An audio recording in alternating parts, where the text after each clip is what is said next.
Hello there everyone, and welcome back to another episode of Coaster of the Week. I hope you've all really enjoyed last week's edition of Coaster of the Week. It was the double bill episode last week. 4 roller coasters talked about in 20 minutes. It was a really good episode. It was so nice seeing a lot of you out there enjoying the episode. It was a very long episode. I talked about 4 different coaster designs in 20 minutes, like I just said a few seconds ago. It was one of the longest ever episodes here on the Branthwaite Productions YouTube channel, and the longest episode of any series I've done throughout the past 3 years. So yeah, it is a very good episode to watch. If you've not seen it, make sure you check it out on the video in the videos below. So yeah, things are back to normal this week. It's back to 2 coasters, and yeah, let's get this episode started. So let's get straight on to coaster number 1, and this coaster is called Waterworm. So this is a log flume style coaster. So this coaster, it makes its way round, and I've actually made the tracks into a shape like a worm. So most of the tracks, like the water area, it's where the log runs through. The track is mainly a worm shape. It does have lift hills in between as well, which makes it very thrilling. So yeah, what we'll do is we'll go straight onto this field data, and then we'll get straight on with an on-ride POV. So let's go through the field data. So the max speed for this coaster, 46.10 miles per hour. The average is 18.17 miles per hour. That's the slowest for any log flume. The time it takes to get around the whole track is 1 minute and 44 seconds. The length is 53 miles. It's not really a far away coaster, it's just a short and sweet coaster. There's 5 drops on this ride, and there are no inversions because it's not a steel or wooden coaster, it's just a water ride. So the thrill rating, 81 out of 100, which is absolutely brilliant, and the nausea, 47 out of 100, which is quite good actually. It's not that bad, it's actually quite good. So yeah, without further ado, let's get straight on to the first POV of the night.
So there you go then, that was the first coaster of this week, and it was actually a really good coaster. I like the way that the log actually goes around the track. It starts off in a worm shaped track which goes towards lift hill. It was really good. I like the way that I actually used that style of track to make it like to go with the theme of my coaster, and I really enjoyed it.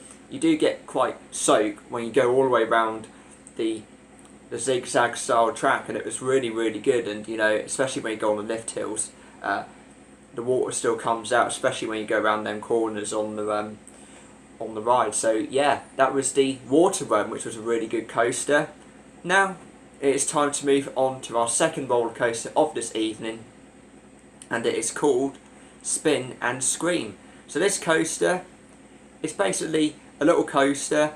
It has a really big lift hill, and it even has a track that spins the car round, so which is going to be really good to watch in a few minutes. It's actually really good. It's, you know, it actually goes round and then it goes down onto the next level, and then it does the reverse. It does the reverse direction, and then it then goes down afterwards. So you'll see in a few minutes. So let's talk about the thrill data quickly, and we'll get straight on with this on-road POV. So the max speed of this coaster, 60.64 miles per hour. The average speed, 23.96 miles per hour. The time it takes is 1 minute and 15 seconds. It's quite a big length on this one. I'm not going to even say the number. There's 10 drops on this ride, which is really, really good.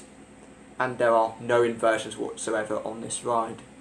The thrill rating's 96 out of 100. That is absolutely brilliant. We're in the really high section of the thrill data.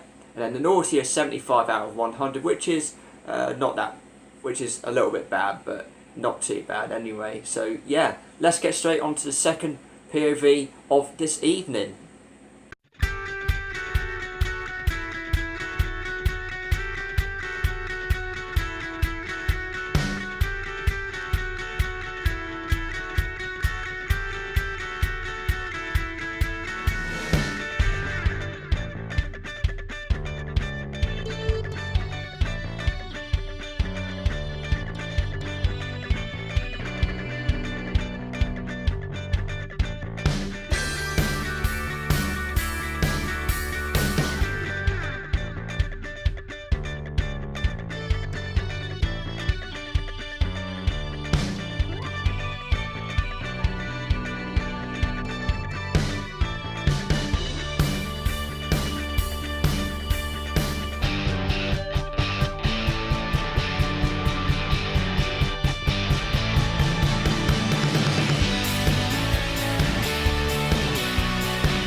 So there you go then, that was the second roller coaster of this evening. I really enjoyed this coaster. It was really, really good, very thrilling on most of the sections of the track, and I really like the element that I used that makes it spin round when you see on the POV when the front car spins round and then the second car doesn't. It just goes down and then it goes down the track, which is really good. I really enjoyed this coaster. I did a few helix drops just to smooth the ride down a bit, and then I did like a reverse section of the track as well, which was really good to see. So there you go Dan, that is all for this week's episode of Coaster of the Week. If you've not checked out last week's episode, make sure you check out episode 10, which was the double bill edition of Coaster of the Week. It was really good to do that episode. It was really nice to see a lot of you out there watching the series still. Episode 11 now, and we've got lots and lots of more episodes coming your way throughout this year, and it's going to be absolutely awesome. Like I said, make sure you check out the Facebook page and the Instagram page for all the details of all the different videos here on Branthwaite Productions. Just a quick announcement, if you were someone that followed the channel on Google+, unfortunately that is no longer available because Google+ is absolutely gone. So it's just Facebook and Instagram this time. And also make sure you subscribe to the official Branthwaite Productions YouTube channel for more exciting videos. So that's it then for me for this week. Thank you very much for watching, and I will see you in another video here on the Branthwaite Productions YouTube channel very soon. See you later everyone, bye for now.